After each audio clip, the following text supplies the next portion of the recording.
All right, I have you for 58 minutes. You with me? Yeah, man. Well, you haven't heard me yet, so we'll find out. How's everybody feeling? Who was up late last night? And we still made it. I just got here right now. I made it on time. I want to give thanks to everybody who's here.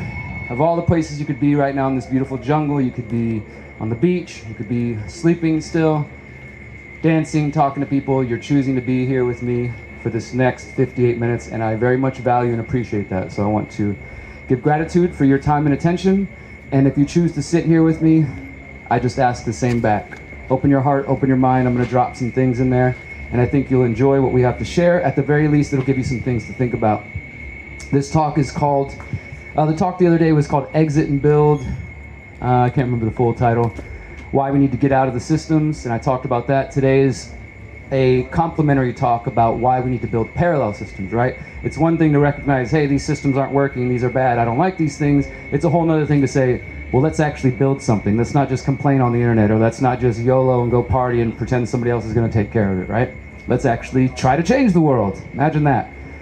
So we're going to get into that in just a moment. My only promise to you, as with every audience, I don't make assumptions about what we believe and where we come from. We all have different backgrounds, experiences, age groups, ethnicities, etc. So just because we hang out in Envision doesn't mean we all have the same beliefs. And I think more and more people need to recognize that. No, we don't all think the same. And that's a good thing. So the only thing I can offer you today is to be honest, open, and coherent. And it's up to you how you receive that. But first, I want to share one thing, and then we'll start. I'm better than my past, and I'm never going back to the place where it all went black. I lost myself for a minute, now I see the truth in me, and it's hard to believe. It felt like time was just slipping away, like I'm stuck in a loop, same shit every day. There's better days ahead, I can feel it in my bones. I need to find a way out and stop selling stones. Someone told me that we choose the life we live. Our souls knew the path before we're even kids. I wonder why my soul took the hard road. Of all the paths it took, I took the unknown. But I'm never going back, man, I'm loving my life. No secrets to unwrap. I broke free of my scars and prison bars. I'll say it again, man, I'm aiming for the stars. What's left to do when you can manifest anything? There's nothing I can't overcome, it's my dream. I found the power deep in my own struggle. Was hiding from myself, living a double life, got no time for death. I stared her down, ate the pill, slit the wrist, even tried to drown. There's nothing you can say to hold me back. Say it now, 33 is here and I'm on the attack. I ain't no great white, but I'm out for blood. The sense in the air, the criminals up to no good. I'm coming for the ones who think they own the people. They work to mold the minds, tending to their sheeple. But we're the realization of the creator's vision. It's time for us to change the world, let it begin. This is our time to design with our hearts. We're creating the world of our future, and I'm doing my part. Thank you guys. I perform music under the name 33. You can find my latest album called Transmutation at 33ishere.com. 33, the numbers, is here.com.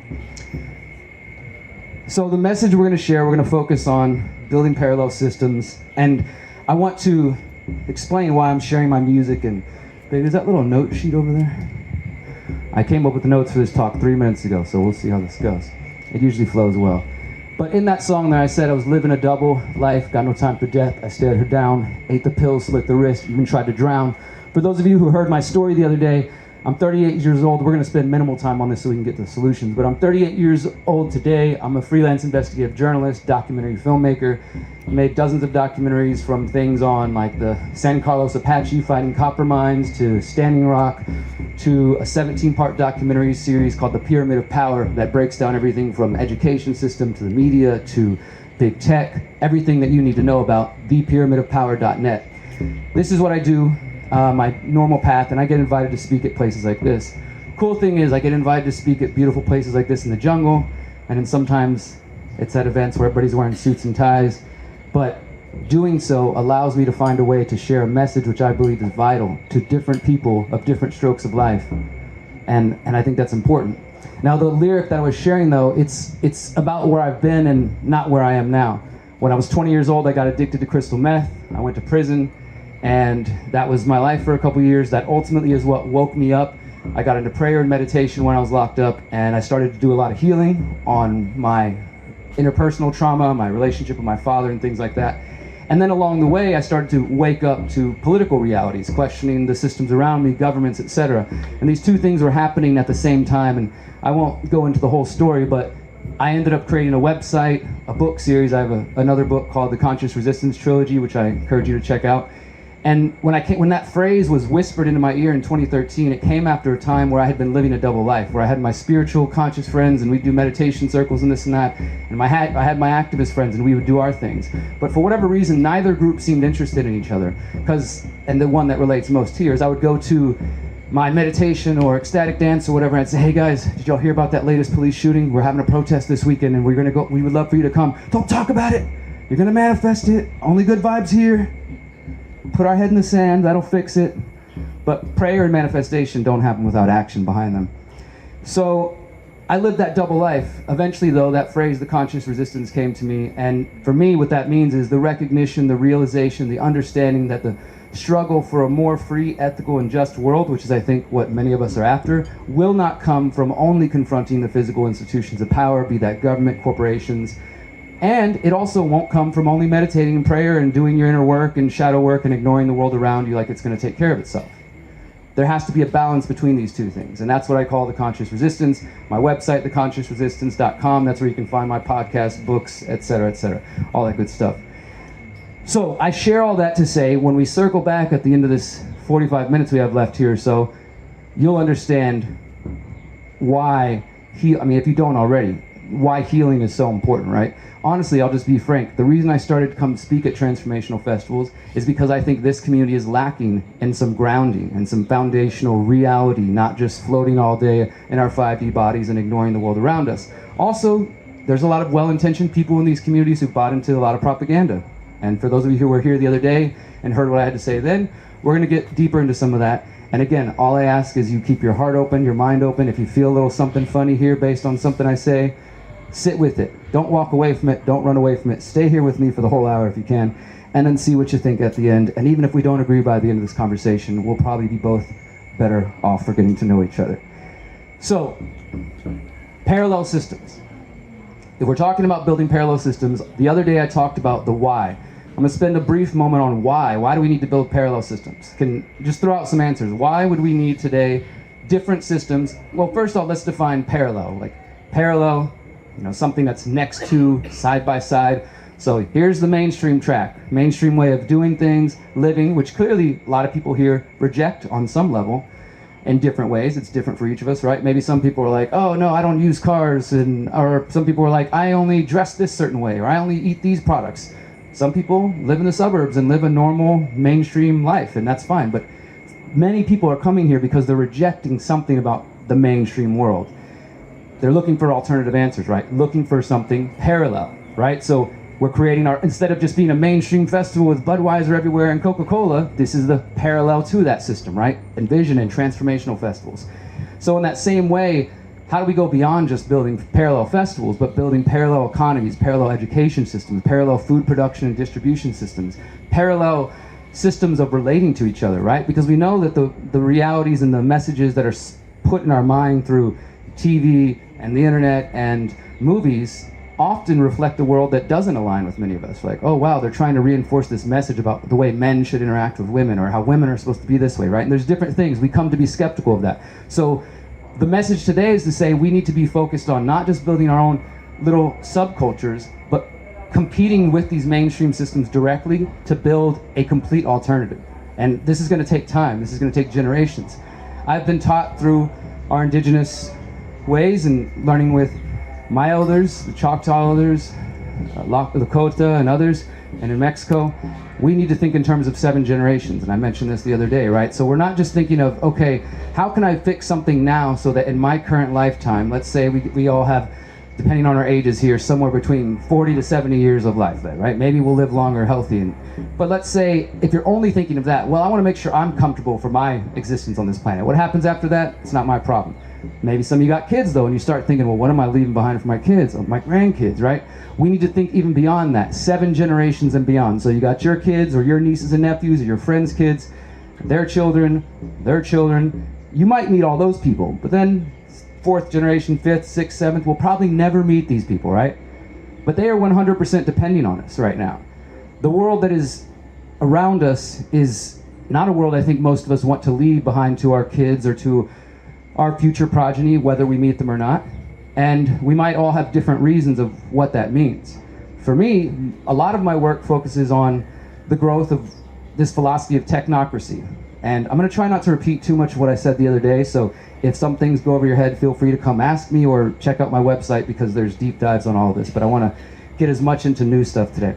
But technocracy is a political philosophy that believes that democracy doesn't work, that monarchy doesn't work, that we need a rule by, like democracy, rule by people. We need a rule by the technocrats or the technologists. These would be the people who are in control of technology, now in our modern time, artificial intelligence, things like that. And in the vision that they outlined in the 1920s and 30s, they said that there wouldn't be a place for businessmen or politicians or any of that stuff. They wanted to get rid of all that, where it would just be the technocrats using their computers and their AI to micromanage society for the good of all of us. You know, they'll tell how much this country should get, and how much this country should get, right? Of course, the people in control of these machines are the same people who've been colonizing the planet for the last couple hundred generations, so maybe we shouldn't trust them. But what do we see when you think about technocracy and you look around the world today? What do you see? Bill Gates, Elon Musk, Jeff Bezos. Now personally, I don't have a problem with people if they have money in general. I have a problem with people using government privilege to gain money through subsidies and things like that. It's not like they just came out of nowhere and made this money, you know, on their own like the rest of us. But what I really have an issue with is that these people are unelected power, right? They're technocrats. Bill Gates is probably one of the best examples of this. Whatever you think about him in other areas, this one is just an example of what I'm saying. He is funding what are known as geoengineering projects, climate engineering, specifically stratospheric aerosol injection, which is this idea that if we spray aluminum, sulfur, strontium, barium out of the back of planes and leave those particles in the air, it will reflect sunlight and it will help fight climate change. Dozens of studies out there showing this could cause the loss of blue skies. Sure, maybe you reduce temperature over here and then you cause drought in Africa, or all sorts of unforeseen consequences of, I don't know, playing God. But guess what? He's funding these projects, and they are starting to happen. Did any of us in any country anywhere get to vote on that? They've been happening. Well, yeah, that's another area for debate, depending on your view. If you think it's happening already or not, which I do believe it is. Just got to look up every now and then. And that person did not get approval from any sort of Congress or government or representation or any of our votes, but is doing something that is going to affect all of us, right? That is an example of a technocracy and technocrat. So they believe governments are irrelevant, that they are going to use their power, their influence, etc., to affect the world. And this is the guiding philosophy for the direction we're headed into. We're just going to get super real today because, guys, the next 7 to 8 years of our lives are going to be drastically changed. There was a really interesting talk I just came from over on the Village stage with Android Jones. They were talking about AI and art. Is this the death of creativity, or is the death of or birth of creativity? Now that kind of plays into what I'm talking about here, because AI is going to affect AI, facial recognition, social credit scores, these things that were already digital identities, digital currencies, cashless societies, which, by the way, I encourage you to boycott this as much as you can, because all this is doing is normalizing the idea that we shouldn't use cash because it's dirty, and let's just go to a cashless society where governments can trace everything we do even more. And as I mentioned the other day, in places like China, with your social credit score, which is a number attached to you based on your social actions, if you say the wrong things or do the wrong things, your score goes down. You lose the right to take public transportation. You can lose job promotions. You can lose access to loans because you said the wrong things or did the wrong things. It's social engineering to try to make us all be a good citizen. And who gets to decide that? Well, not us, right? So this world that we're moving into is very much a world that does not value, and in fact seems to directly oppose individual liberty, choice, and privacy. And I'm a big believer in community, but I'm also a very strong individualist. And I think that often the most threatened minority is the individual, because the individual's rights, which is all of us, are often squashed or put beneath this idea of the collective, which I do care about collective liberation, but I don't think any of you should have to suffer for the good of me. And I would not ever support a system like that. I want you to come to your own conscious choices. For example, I said this the other day, I'm a vegan, right? I'm a vegan, proud vegan, I love it. It's not a huge part of my activism. I actually don't like a lot of other vegans because they're difficult to be around. They're militant. They fit the meme of the militant vegan. So I'm like, nah, I think I'll just, because I can actually sit down and have a conversation with the meteor and get to know them and talk to them, not just throw shit at them or whatever they do. But there are moves in this world we're going toward by groups like the United Nations, the World Economic Forum, floating the idea, and Bill Gates, funding his Bill Gates Burgers, Beyond Burger, Impossible Burger. Stop eating these genetically modified fake crap. Eat whole foods. Whole foods. Don't go to their 3D printed foods they're trying to feed you, or the bugs, or recycled feces. These are realistic ideas that are being floated for the good of the planet. I don't want those things in place. I don't want to ban what you can eat. I don't want the government or anybody to say, you can no longer eat meat, we're going to control what goes on your plate. And be like, yes, win for the vegans. No, loss for individual liberty, loss for choice, loss for all of us, right? So we need to understand that just because institutions and people that we've been told are here for the good of us, use the right buzzwords, diversity, equity, sustainability, they don't mean the same things that many of us mean. And it's important to look more than just the surface level and to actually read their books, read their papers. I mean, a lot of this stuff is out in the open. I mentioned the other day a book called The Fourth Industrial Revolution, which is a book by the founder of the World Economic Forum, Klaus Schwab. And in the book, he describes driverless cars and AI robot assistants and smart cities and all these wonderful things. But when you really look at what they're saying, well, in that smart city, everything's going to be convenient. You won't have to drive. You won't get to drive. There'll be driverless cars, which will be better for everybody, so you won't have to have as many vehicles on the road. Walkable cities, things like that, that, again, most of us can agree. I'm a biker. I like bike lanes. It's nice to have bike trails and stuff like that. But when it comes at the cost of individuals, other people's like eminent domain, for those who are aware of what that means in the US, the government essentially stealing land in the name of some project, I don't think we should be blindly supporting them. The world that they're really pushing towards is a world without individuality, without privacy, without choice, for the good of people. Has anybody heard the phrase, you will own nothing and be happy? Yeah. I encourage you to look that up. There's an article from 2016, and this is all in my book, which you can download for free, theconsciousresistance.com/how-to. But if you look up, you will own nothing to be happy. For one, you'll probably get a bunch of mainstream articles telling you this is a conspiracy theory, so I'll just tell you that right off the bat. But if you look at the actual articles published by this woman from the Danish government in 2016, published on the World Economic Forum website and Forbes magazine, and it said, welcome to 2030. I own nothing and life has never been better. And what they want us to move towards, this idea, which again, done voluntarily by choice, maybe could be good. But when done from this technocratic top-down worldview, we know what's best for you, clearly is not going to lead to a better world. But she described the world where she says things like, sometimes I miss having privacy, but things are so much better now. I don't have to leave my apartment because the drone delivers the latest package to my front door, and then I get my weekly food delivered by this robot here, and the driverless car takes me to my thing, so I don't even have to own a car, I don't have to own my own dishes or my own anything, right? Because ownership is bad. Why would you want your own things? I think this is a dangerous mentality. Again, what we do as individuals and say, hey, you know what, I'm a minimalist. I really don't have a lot of possessions. You're looking at most of them here. But that's my choice, right? I don't want to say, hey, you need to live my life. You should live the way I think. I think that's where it comes into dangerous areas. And the reason I feel that way, I mentioned this the other day too, is because I really believe in my goal in this parallel systems that we're talking about building. We're in the why right now. We're getting to the parallel systems. But I want all of you to understand, well, why? Why do we need this? Maybe some of you think things are working. They're working for some people, right? Or maybe we have different reasons for what we're trying to build parallel systems for. But at the end of the day, even if we have different motivations, if we're focused on building parallel systems, I think we're going in the right direction. But for me, I want to build parallel systems that are built on the foundation of voluntary relationships, right? So what I was just describing a moment ago, I'm a vegan, maybe you're a meat eater. Hey, I want the government to pass a law to ban you from doing that because I think it's bad. Is that a voluntary relationship? Or is that me saying, I'm going to go to an institution that has the power of the police and the guns behind them and say, use my vote to coerce somebody else to do what I want? That doesn't sound voluntary to me. A voluntary relationship is, this gentleman says he's interested in one of my books, we sit down, we have a conversation about it, we come to agreeable terms on price and what kind of currency we want to use, and we do that. Two people, voluntary, consensual, right? No third party involved. And all of you who are right here tuned into my voice are participating in a voluntary relationship. Nobody is forcing you to be here right now. Nobody is holding a gun to your head. You're choosing of your own volition to get out of the sun and come under the shade and maybe enjoy some of the things I'm saying, right? That's another example of a voluntary relationship.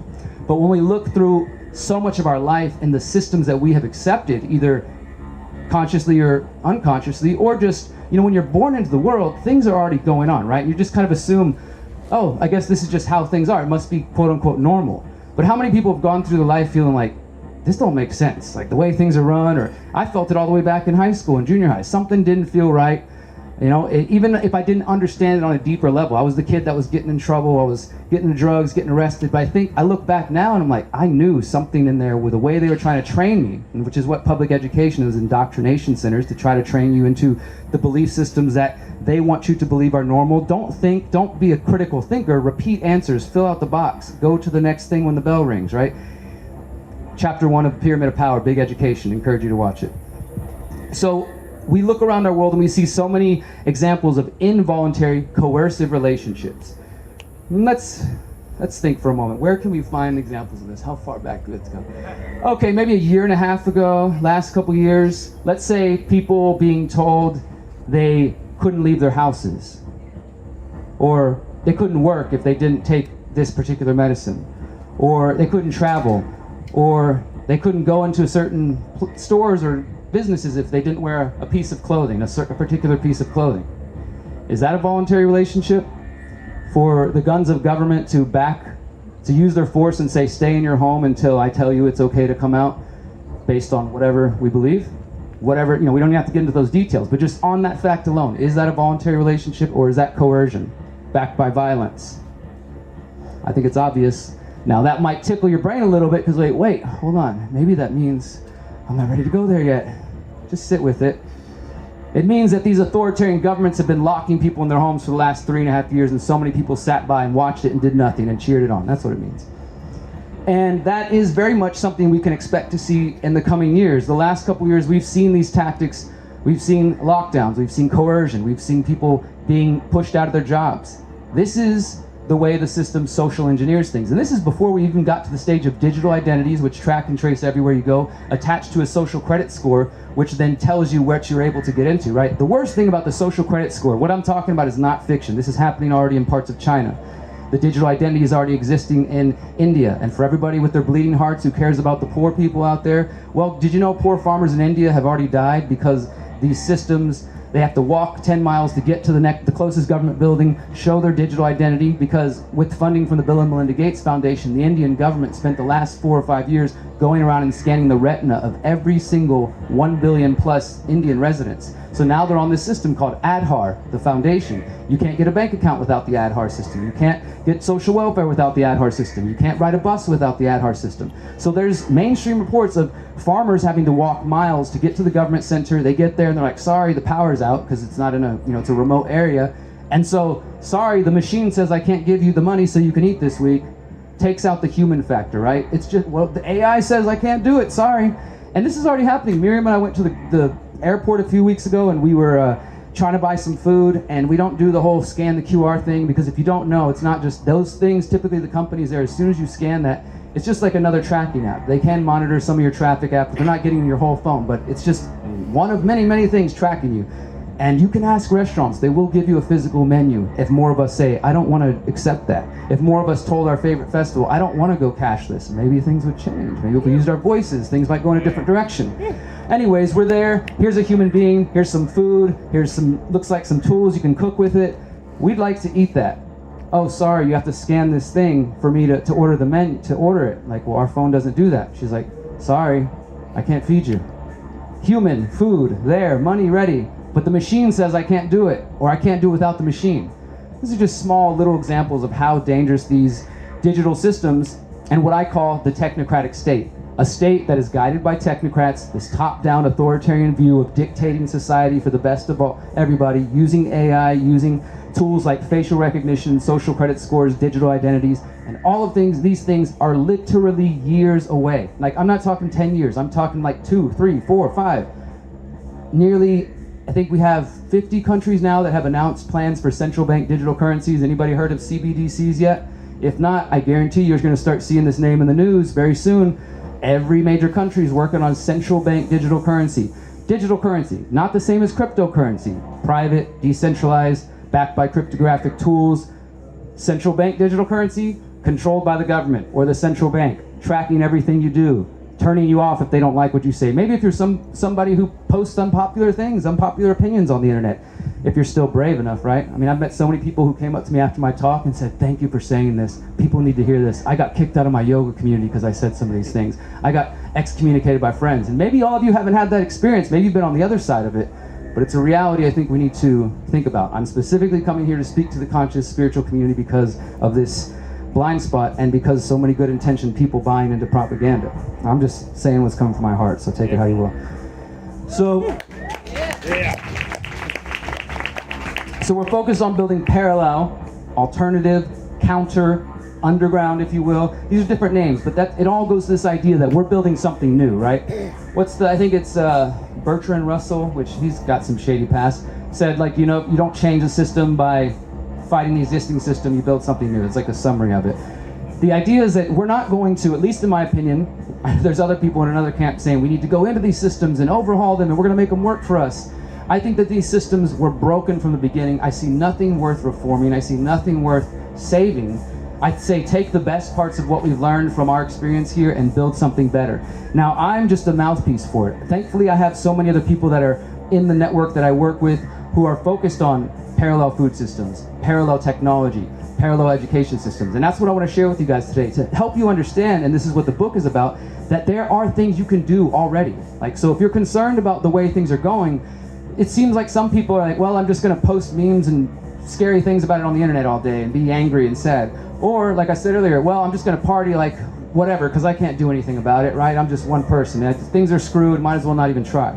Neither of those are true. We have so much opportunity, so much potential right here in front of us to change the world, and in a very real way. So we're going to talk about that. And this is what I call exit and build. It was part of the title of my talk the other day. It comes from this book. And essentially, this vision I was describing, this world they're trying to build, which I want to make it clear as well. I'm not saying their world is already a foregone conclusion, right? I'm not saying like this is inevitable per se. However, the people who are promoting these ideas are spending trillions of dollars. They're working with every multinational corporation in the world, working with nearly every government, every bank. Having, like a few weeks ago, they had a World Government Summit. A month before that, the World Economic Forum met, talking about being the masters of the future using AI and things like that. So while we're all here partying, they're thinking they see themselves as the benevolent people who are smart enough, good enough, have the tools, the money to shape where the world is going. And personally, I want to decide where the world goes for myself. But if we do nothing and we just keep partying or being ignorant or thinking that just, let's just dance it away or whatever, you're still going to get swept up in that vision, right? If you don't get out of that system, then one day you're going to come home from your favorite festival or ecstatic dance or meditation or whatever, and your bank's going to notify you that starting in the next 30 days, all money is going to be turned over to digital dollars, and you'll be getting a digital wallet that has your token in it and your health, all information, one app to rule them all. And that'll be what it is. You'll start freaking out. Wait, somebody told me about this, but I didn't do anything. And here we are, so I guess I'm just going to go along with the system because I didn't think ahead. Or everybody here takes these ideas, not just mine, but your own and the people you know that you're already working on, meet people in your local area, start building parallel systems and alternatives for those 7 generations I'm talking about, right? We don't know where it's going to go. We don't have to know. We just need to know that if we don't start, then we're failing them. We're failing the coming generations, and we're failing our ancestors who worked so hard to get us here. It doesn't matter what color your skin is or where you come from on this planet. Every single one of our ancestors had to go through blood, sweat, and tears to get us here, to be alive, right? Yeah. And I refuse to let that go to waste in my life by not making sure that I'm leaving this place better, or at the very least trying, right? Get a lot of these defeatists sometimes, people who are kind of aware of the things I'm talking about, but has anybody heard the term black-pilled? This is like you go too far down the rabbit hole and you just like, everything's fucked. Like there's nothing we can do, right? And so I meet these people and they're like, oh yeah, Derrick, you think they're gonna let you grow your own food? What about Waco? And for those who are not from the US, Waco was back in the 90s. It was a community where the government came in and claimed these people were crazy and violent and killed them all and burned some kids alive. And so people were like, oh, you think you're gonna start your own community? They're just gonna come kill you. I don't know what's happening in the future, but I know it's worth trying. So what is the answer? To do nothing because one day some bad thing might happen, right? Forget that. Let's focus on what we can do. Exit and build. When you see this world coming, these are the options I believe we have. If you're in an area where you think you have relative community, freedom, opportunity, and you're like, you know what, I've got good resources, good people, good network here, I'm gonna build here. I call this holding down the fort, right? So you're committed to being in your community, your place of birth, or wherever you're currently living, like this is where I wanna build my network and my community and our food production systems and stuff like that, right? Or maybe you're in a situation like, let's imagine over the last 3 years you were living in a city where things were horrifying and you couldn't walk outside your house for more than 5 minutes to feed your dog, or things like that some people live through. And for those who didn't live through it, I've been in Mexico the last 3 years. No lockdowns, no shot requirements, no mask requirements, none of that stuff, relative freedom. And I've been there with the Canadians, the Germans, the Australians, the people from Belgium who ran away because they could no longer work. They could no longer use public transportation. They were facing quarantine camps. Yes, that happened. That wasn't a conspiracy theory. People were being locked in quarantine camps. Is that a voluntary relationship? I don't think so.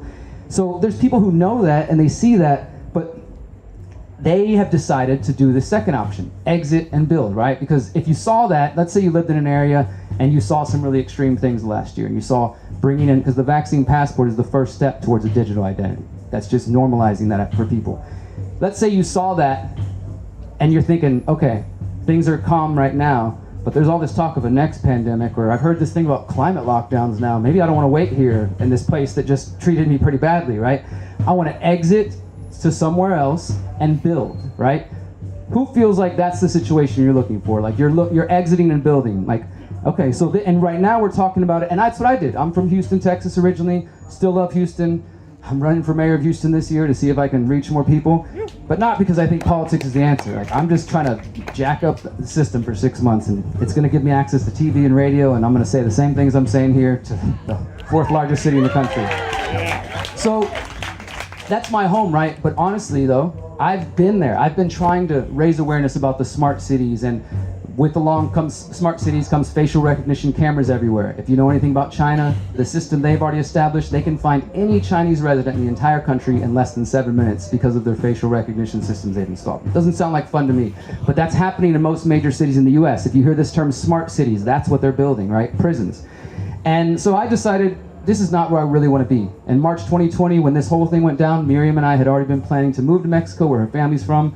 We heard them talking about restricting interstate travel. We loaded up the Jeep and headed to the border. And we've been in Mexico ever since. And we've been building out there and connecting with people and building freedom cells, which I'll talk more about. And we're working on an intentional community. That's where we're going to end today. I'm going to tell you guys more about that. So we exit and build. And I think it's important. The idea is we're exiting and building in physical location, but also we exit and build in terms of philosophy and the systems we participate, right? I call these slavery systems. So how do we define a slavery system? A system which clearly is not going to lead to freedom, liberty, community, privacy, the things I think we need to thrive in the long term.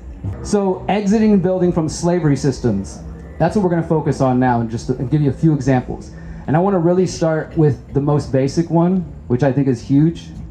A huge one, a huge blind spot I see in the conscious, spiritual, creative communities is technology. And this isn't really our fault per se, right?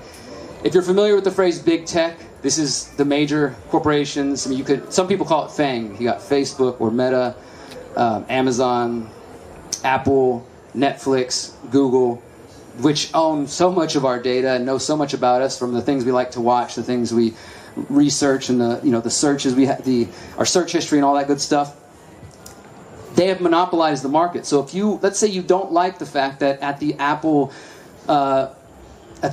headquarters in China, there's suicide nets because the employees are worked so miserably that often they try to kill themselves. Or let's say that you don't like that Google is building a specific search engine for the Chinese government called Dragonfly that is censored, so that they only get the results that they want them to get, right? Let's say you're like, you know what, I don't like that. I don't want to support a company who's willing to do that.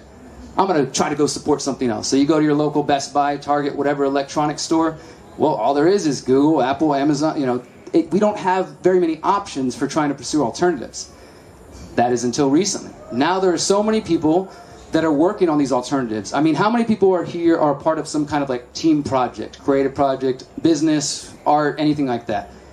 And who's using Slack or Google Drive? And just in general, who's got files right now in Google Drive?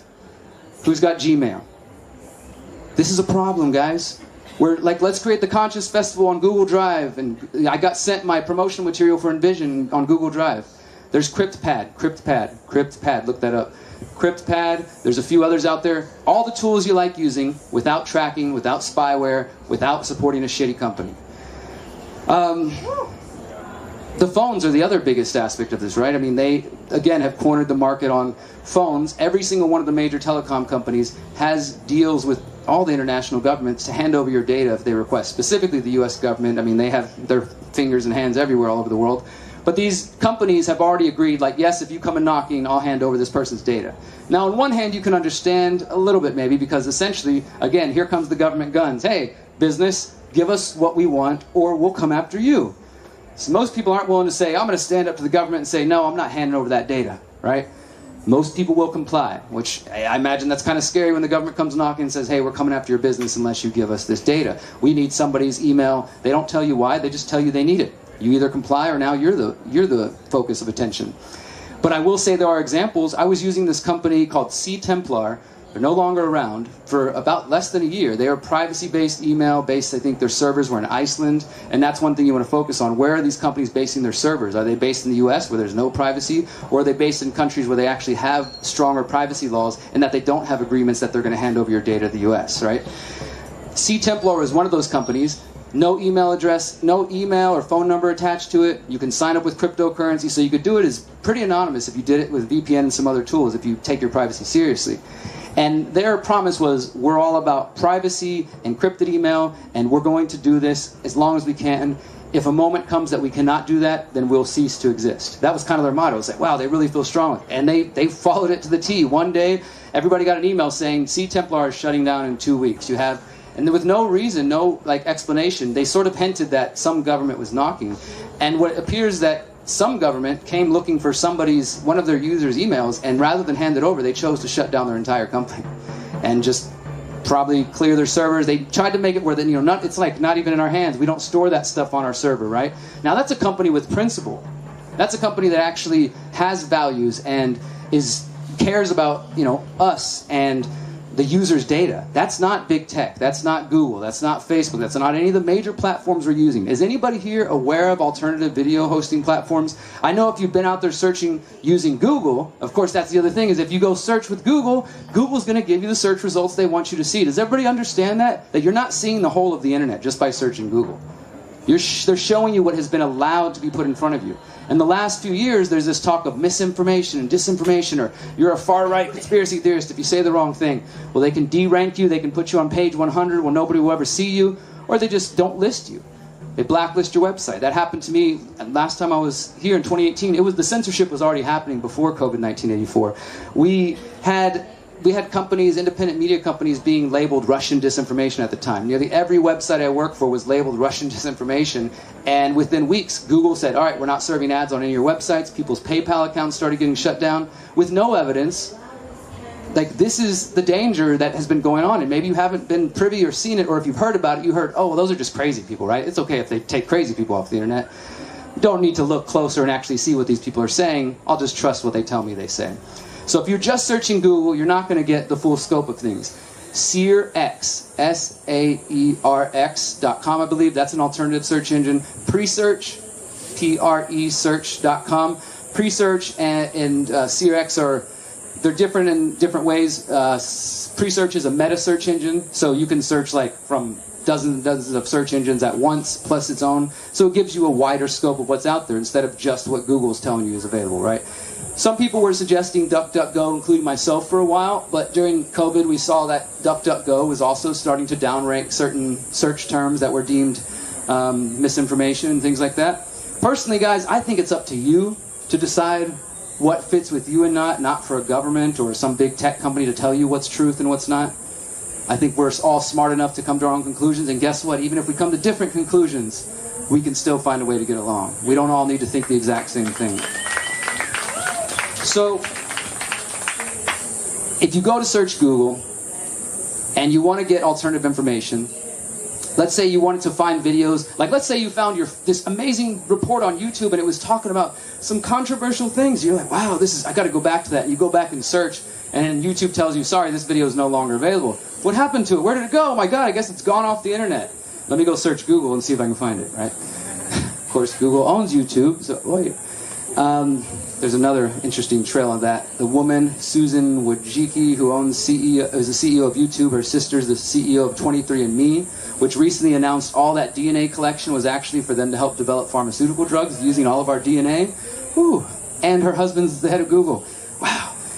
Lots of connections worth looking into. So if you wanted to find that video that's no longer on YouTube, where would you go? Wayback Machine is one alternative. Brave? You could search on Brave, but what about, does anybody know any alternative video hosting platforms? BitChute is one. Rumble is one of them. I use Odyssey. What'd you say? Data. Okay, so has anybody heard of Odyssey? Odyssee.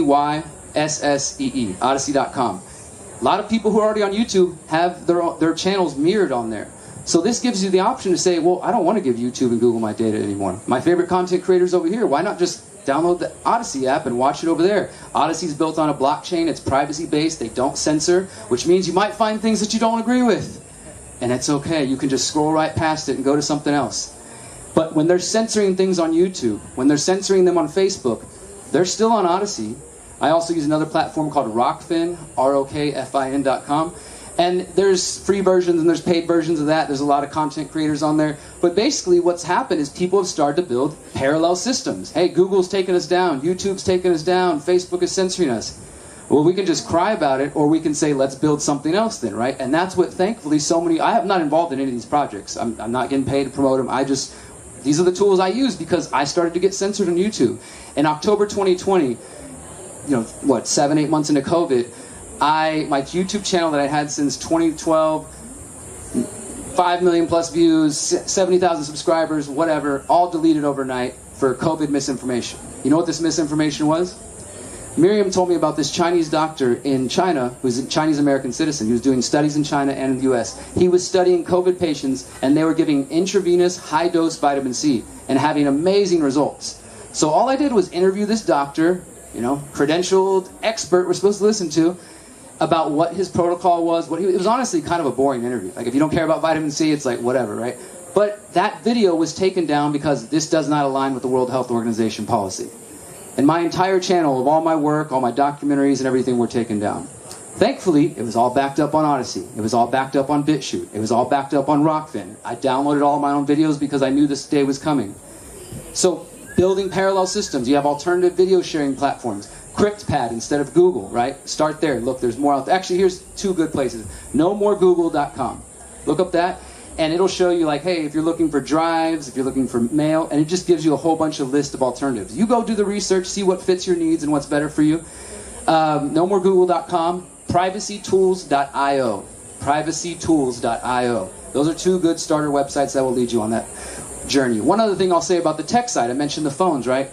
My buddy he's a good friend of mine. He's my kind of technologist partner on this side of things. He has a company that's called Above Agency. They make what's called the Above Phone, AbovePhone.com. These are de-Googled, privacy-based phones. They have a sweet service where you can get a privacy-based email. They have customer service this is like a startup company, so don't expect like thousands of employees. Like, be patient, work with them, but they're shipping now all over the world. And we've been helping so many people to get off Google, Apple, all the spyware. This phone that we're recording right now is an Above phone. And if you wanted to use it just like your normie mainstream phone, you could. You'd break the privacy on it if you want to add all the same apps back in there. But there are also ways to still use those apps. Anybody heard of Sandbox? If not, they can teach you. It's basically just create a container on your phone. Yeah, Facebook is there, but it can't get into anything else outside of that box, right? Or, let's say you just want to leave that all behind. The phone comes packed with LibreTube, which is a free non-privacy version of YouTube. It gives you everything that's on YouTube, but you don't have to log in. You don't have to give any YouTuber your data.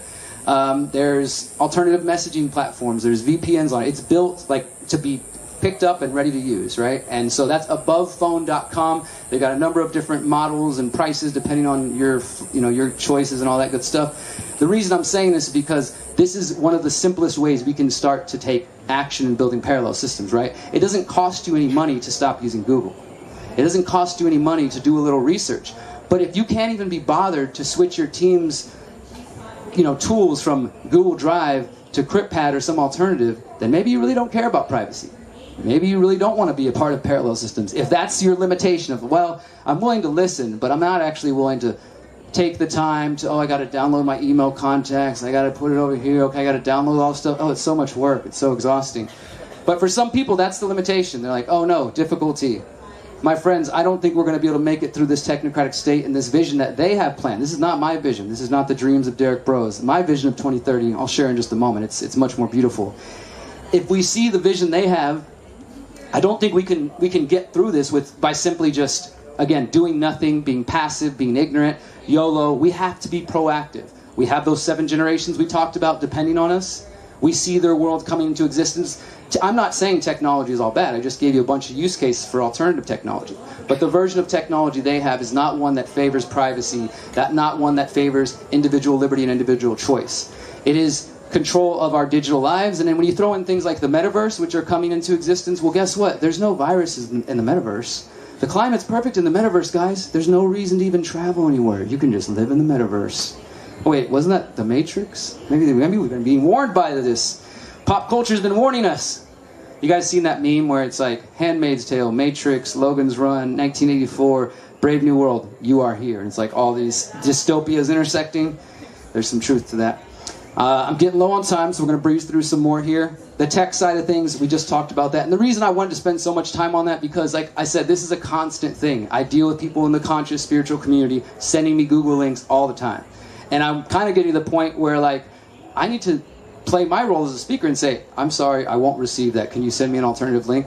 Because if everybody just keeps participating, then nobody's going to feel like the pushback of like, what if each of us said, hey guys, who wants to be the person in the office though, right? It's like, hey, I'm not going to take that Google link, boss. Sorry, can you send me something different? You might be out of a job, right?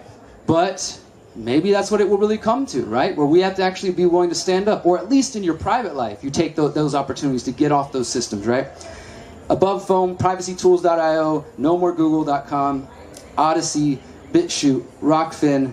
For those who like blockchain platforms, look up Hive. I think that's all I can think of right now. I talked about the banking system the other day. I mentioned that I haven't used a bank since 2008, and is the IRS lawyer here? Yeah, okay. I don't pay taxes. Ever. Not because I don't care about people, not because I'm some right-wing asshole who doesn't care about the poor, because I don't want to fund war, violence, surveillance, death. And that is, once again, an involuntary relationship. Again, I'm a private contractor, right? This is what I do for a living. I get paid to write articles, I get paid in cryptocurrency, I sell books, I do speaking events. I don't report any of that. It's nobody's business but me and the person paying me and the person buying my shirt or paying me to give a talk, right? I can't comprehend how some institution somewhere else, and I don't even live in their country anymore, I live in Mexico, but they still think they own me and that I'm supposed to be coming to give them, here's how much I made, can you give me some back? Fuck that. I'm not going to participate in that system ever, and you will never force me to comply. And look, I'm not downing anybody who is, because it's hard, guys. I mean, thankfully I have a partner who's willing to walk this journey with me, and we navigate it, and it's not always easy. And trying to exist in the matrix is difficult. You go try to rent an apartment. Okay, can I see your banking history, your check stubs? Like, I don't have that. Okay, what about your tax history? I don't have that. Oh, I also have a felony. I don't really fit in there already because they've rejected me. And what I realize is then I'm going to build something new, right? So my energy goes not into trying to change the old, but into building new systems. And the banks and the financial aspect is key to the control. I mentioned the central bank digital currencies earlier. If you don't know this term, I'll say it slower. Central bank digital currencies. Or you could watch episode 10 or 11 of The Pyramid of Power, thepyramidofpower.net. I did an episode called The Banking Cartel and the Future of Money. I encourage you to watch that. You get in every episode of these are not like hour-long doom, the end of the world. Like, these are documentaries that give you, there's no conspiracy. These are true crime documentaries. Every single episode has a transcript with all the sources, everything I got. I take my work very seriously. And every episode ends with solutions, right? So you can watch, get your friends. It's made for the bingeable generation. My goal eventually is to get this on a Netflix or something. Somebody watches episode 1 through 17 and their mind's blown and they're joining us in the fight.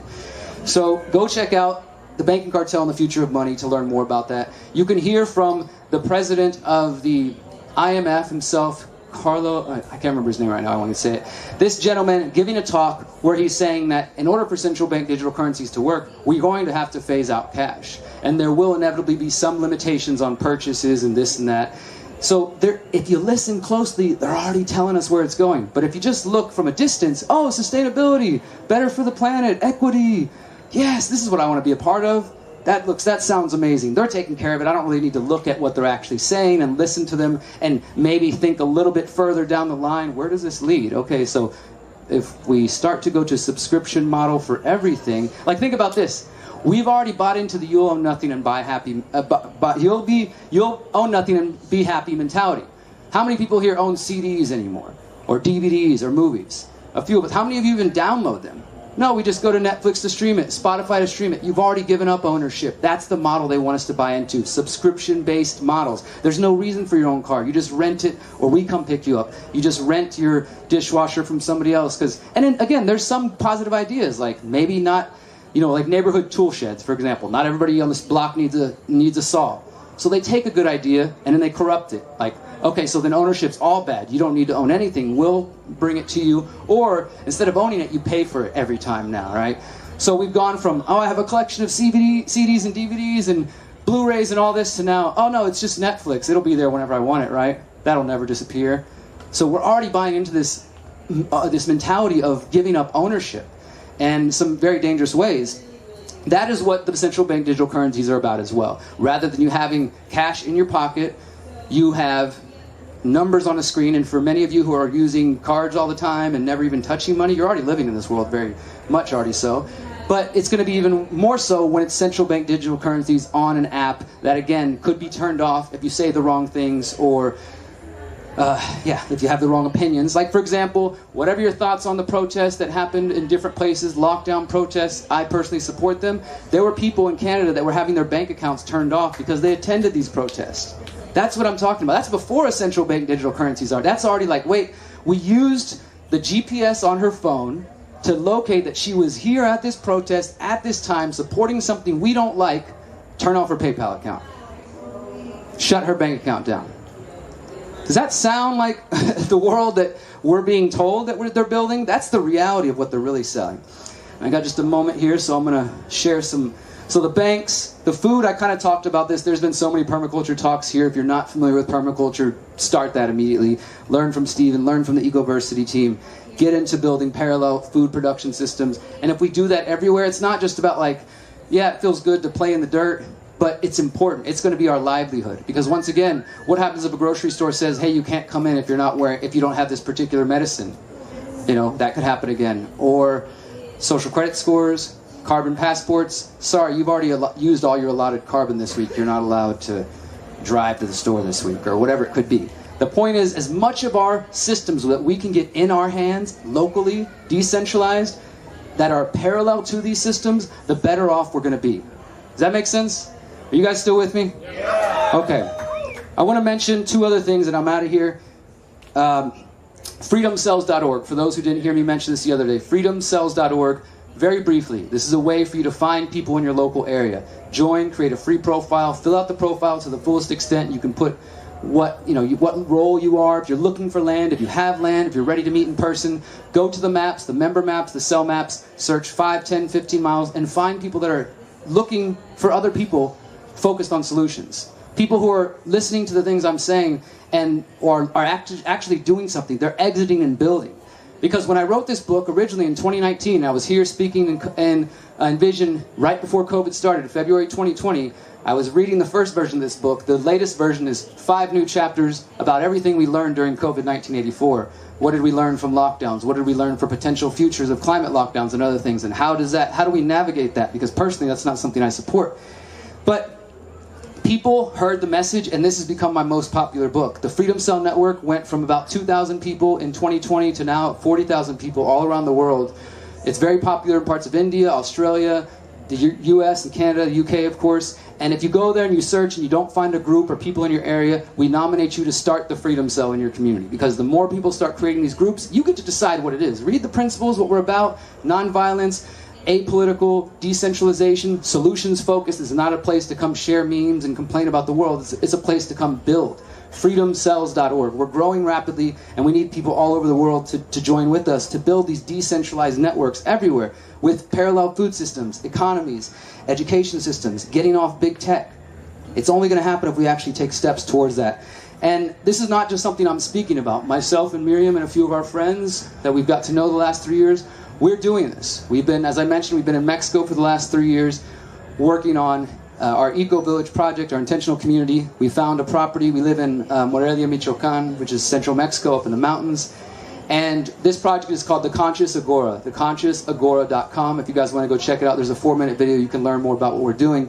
But essentially, my goal is to build a network of free communities around the world that are united by common principles. Because it's one thing to be an eco-village, an intentional community, but just like so many subcultures over the last 3 years, there were some eco-villages that were like, you can't come in here if you don't have that medicine. And others were like, we welcome anybody. It divided the, It divided the communities just like any other community, right? It got people on one side feeling this way and saying, we're not going to take these people. And it got some people over here saying, we're happy to take anybody. We want to work with you. It divided subcultures. So our community and the network we want to build is based on individual liberty, mindfulness, which generally means trying to grow as people, and permaculture principles. So we want to build a network of aligned communities. Beyond that, look like your own thing, do your own thing. Diversity is good. But we want to know that there's a network of free communities around the world that will never forsake individual liberty, that will build on permaculture principles, and are people who are trying to continue to grow and evolve as people. That's what we call the Conscious Agora. And the one in Mexico is just going to be the first one. We're going to continue to do it and work with people all around the world. If you want to learn more, theconsciousagora.com. And I'll bring it back now to wrap up that I started with briefly sharing my story of drug addiction, going to prison, suicide, things like that, and the healing journey. If we want to build parallel systems, we can't replicate the same models, right? I see, just one example, a lot of people in the conscious space using some of the same tools from Babylon, or whatever you want to say, especially when it comes to marketing. Using the same old tools, scarcity, time, hurry up, get the thing in, order now. Even if they know it's going to come back and be on sale again a week later. I don't know, something about that doesn't feel right to me. I think we need to really rethink when we're building new systems, not just take the same old shit we learned from there, but then do it somewhere else, right? Okay, we're more conscious, we live in the jungle now and we eat organic fruit, but we're still doing the same thing, we're still treating each other the same, we're still not treating ourselves good, right? We have to have the healing element to build these parallel systems, alternative food economies, alternative banking technologies, community through freedom cells, and the healing is key. Thank you guys so much for your time. I want to end, the last thing I want to say is just my positive affirmation. If you guys will do this with me, for those who were here the other day, this is something that got me through prison and some tough times. It's on our shirts here. If you feel inclined, please repeat after me. I am powerful. I am powerful. I am beautiful. I am beautiful. I am free. I am free. Thank you guys. Can we keep it going for Derrick Broze, everyone? Thank you so much, Derrick. The Conscious Resistance Network and the Freedom Cells